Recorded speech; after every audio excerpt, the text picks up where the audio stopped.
Welcome to Preseason. We're always looking to level up our core game experience in new and exciting ways.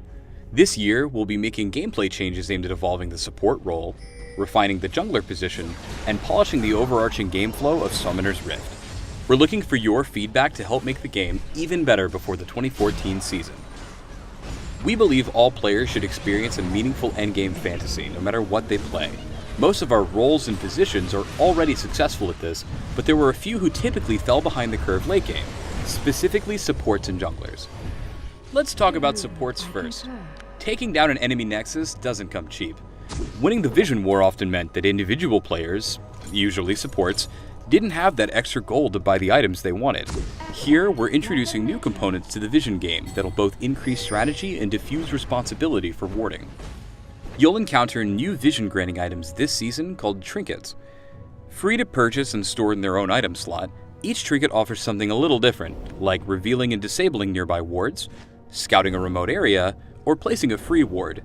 Because there's no cost to picking them up, trinkets are an easy and accessible way for everyone to take part in the Vision game. Another major change to Vision is that each player will have a maximum number of wards they can place on the map at any time. Our goal is to challenge players to make careful decisions about warding, as well as encourage the act of securing map vision as a true team effort. Beyond alleviating some of the pressure behind Vision, we're also providing supports alternative means of income through masteries and itemization. Several items designed for supports will now grant additional gold, making it easier for them to reach their endgame fantasy. We're also adjusting the way champions gain experience throughout a game, as we're making it easier to gain levels as you approach level 18. This should allow duo laners more freedom to ward and roam, while still being able to keep pace with the rest of their team without the fear of falling behind. Lastly, we want support players to feel like their contributions to a teamfight are as impactful as a high damage mage or a damage soaking tank. To help drive this change, we're introducing support ability scaling so that the utility of their skills increases with ability power. Buffs and debuffs will increase in effectiveness as support scale throughout a game, allowing them to feel like they're growing in power alongside other roles. Switching to junglers, we've seen successful high-utility support playstyles throughout Season 3, but for carry-style junglers that rely on damage for their contribution in a teamfight, we've identified many of the same opportunities for improvement that we found with supports. In terms of jungler income, we've added a new camp to each side, providing more potential jungle paths and gold outside of lanes.